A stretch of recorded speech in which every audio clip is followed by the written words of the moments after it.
ঘড়ি মানুষকে সময় দেখায়, আর সময় মানুষের আসল রূপ ধরিয়ে দেয়। সময়ের ব্যবধানে যেন কত মানুষের কত রূপই দেখলাম।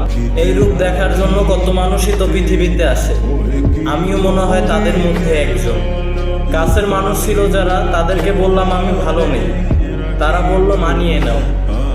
তাদের কিভাবে বোঝাবো? মানাতেই যেন জীবনটা শেষ। আমাকে ধ্বংস করা আপনাদের কাজ হলে আমি বলবো আপনারা সফল। এক বাবার এক ছেলেকে দুমড়ে মুচড়ে দিয়েছেন, এক কথায় বলতে পারেন ধ্বংস করে দিয়েছেন। মানুষ সহজে পেয়ে যাওয়া জিনিসের সঠিক মূল্যায়ন করতে জানে না, হোক সেটা ভালোবাসা, সম্মান কিংবা অন্য কিছু।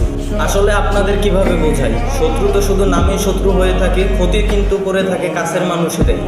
আবার আপন মানুষের দোষ দিয়ে কি করব? কথায় আছে না, অভাগা যেদিকে যায় সাগরও নাকি সেদিকে শুকিয়ে যায়। তবে মনে রাখবেন, জীবন কখনো এক জায়গায় দাঁড়িয়ে থাকে না, জীবন তার মতো চলতে থাকে। সময় পেলে একটু ভালো থাকার আশা করে। তবে আরও বলি, কঠিন সময় শেষ হয়ে যাবে, আমি ভরসা রাখি, ইনশাল্লাহ।